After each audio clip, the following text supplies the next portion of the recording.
In May 1901, Theodor Herzl, the founder of modern political Zionism, finally secured the audience with the Ottoman Sultan he had spent 5 years pursuing. Through Abdul Hamid's own representatives, he put forward an offer few rulers in history have ever been handed: help retiring a crushing share of the empire's public debt in exchange for a charter permitting large-scale Jewish settlement in Palestine. Abdul Hamid II said no.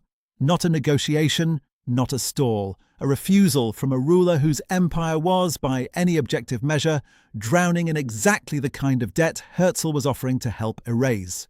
That refusal only makes sense once you understand who Abdul Hamid actually was. He inherited an empire that had just been humiliated by Russia, dismembered at the Congress of Berlin, and placed under direct foreign control of its own finances. By any conventional measure, he had almost nothing to work with. And yet, for 33 years, he kept the empire alive. Not through military strength, which he never had, and not through economic recovery, which never fully came. He did it by making sure that Britain, Germany, France, Austria, Hungary, and Russia each had a reason to need him more than they wanted to finish him off, and by refusing deals like Herzl's that would have traded away long-term strategic control for short-term relief. So, what was the actual mechanism behind that survival, and how much of it was genuine strategic mastery versus simply the last available move for a ruler with no good options left?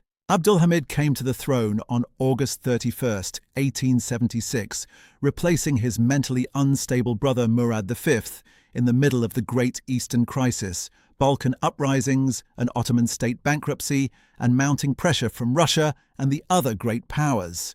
He briefly promulgated the empire's first constitution in December 1876, largely as a defensive move to blunt European criticism, then suspended it in 1878 in the aftermath of the disastrous war with Russia and the humiliating settlement at Berlin. From that point on, he ruled as an autocrat, and the empire he ruled kept shrinking. Tunisia fell to France in 1881. Egypt fell under British control in 1882. In December 1881, crushed by debt, Abdul Hamid was forced to accept the creation of the Ottoman Public Debt Administration, a body controlled by the empire's mostly European creditors that took direct control of a large share of Ottoman state revenue. This was the position Abdul Hamid actually governed from, an empire that had lost territory, lost financial sovereignty, and had no military capable of reversing either.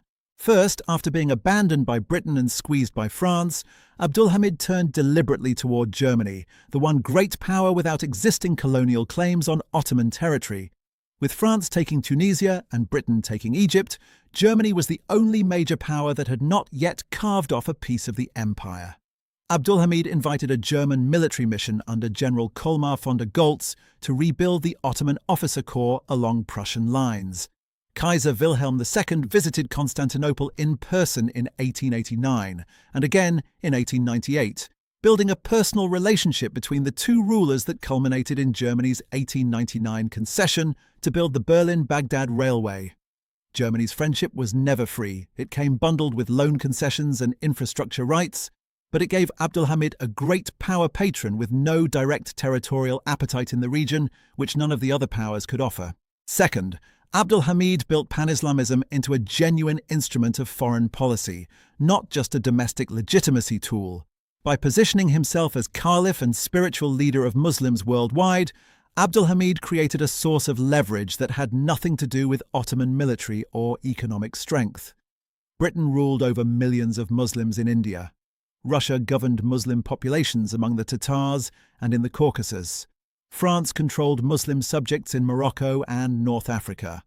Austria-Hungary administered a Muslim population in Bosnia. Every one of these powers now had to weigh the risk that an Ottoman sultan claiming religious authority over their own Muslim subjects might complicate their colonial administration. The Hejaz Railway, built from Damascus to Medina and funded substantially by voluntary contributions from Muslims across the world, was conceived as the first leg of a line that would eventually link Constantinople itself to Mecca, though construction never advanced past Medina before the war intervened, leaving the final stretch to the holiest city permanently unfinished. Even incomplete, it was the concrete expression of this strategy. Infrastructure that doubled as a demonstration of the Sultan's claimed authority far beyond his own borders. Third, he used the Ottoman Empire's chronic financial weakness as a point of leverage rather than pure vulnerability. The public debt administration was, on its face, a humiliating loss of sovereignty. But it also meant that a wide coalition of European bondholders now had a direct financial stake in the Ottoman Empire's continued existence and stability. An empire that collapsed outright was an empire that defaulted on everyone at once. This did not give Abdul Hamid control over his own finances, but it did mean his creditors had reasons of their own to prefer a weakened, indebted Ottoman Empire that kept servicing its obligations over a collapsed one that serviced nothing. Fourth, he consistently refused deals that would have traded core strategic assets for short-term relief, even at real cost to the treasury. Herzl pursued this exact trade across roughly 5 separate approaches between 1896 and 1902, at one point offering a sum close to £20 million, enough to cover nearly a fifth of the empire's outstanding foreign debt, channeled through intermediaries including his confidant Philip de Newlinsky. When the proposal reached Abdul Hamid's own representatives in 1901, the terms were unambiguous. Full debt consolidation in exchange for a charter opening Palestine to large-scale Jewish settlement. Abdul Hamid refused. The offer would have eased the empire's most immediate structural weakness, its debt burden, but at the cost of ceding long-term control over a strategically and religiously significant territory.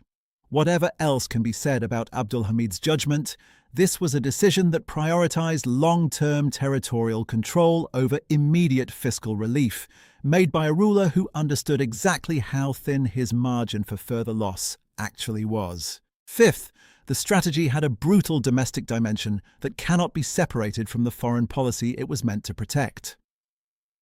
Abdul Hamid's rule was also marked by the violent suppression of Armenian communities in 1894 to 1896, sparked in part by the Armenian resistance at Sassun and the 1896 seizure of the Ottoman Bank in Constantinople.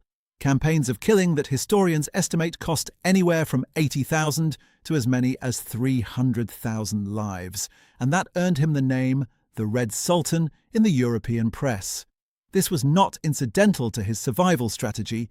It reflected the same underlying logic of an autocrat, treating internal populations as threats to be neutralized whenever they were perceived as instruments of foreign intervention or nationalist fragmentation, the same forces he spent his entire foreign policy trying to keep out.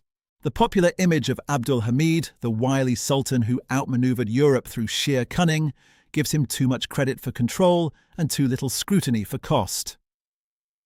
He did not restore Ottoman power. Tunisia, Egypt, Cyprus, and effective financial sovereignty were all lost permanently during his reign and never recovered.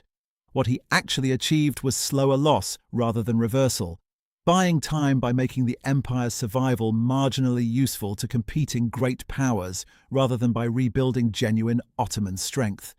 And the tools he used to buy that time were not cost-free. The debt administration entrenched foreign control over Ottoman finances for decades, and the domestic repression used to hold the empire together left a legacy of violence that would echo into the empire's final years.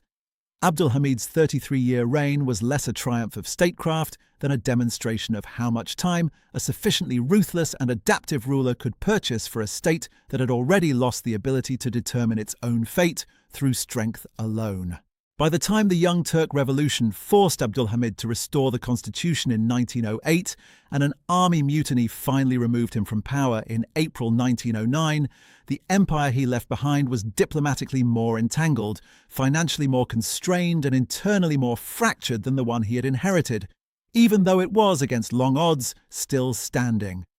That survival was real, and the mechanisms behind it were genuinely sophisticated. But sophistication in postponing collapse is not the same as reversing it, and the men who inherited Abdul Hamid's empire, the Young Turks, and eventually Enver, Talat, and Shamal, inherited every one of the constraints he had spent 3 decades managing, without any of the personal relationships he had built to manage them. The next video in this series turns to that generation and to the ideology they built to replace Abdul Hamid's balancing act with something more radical.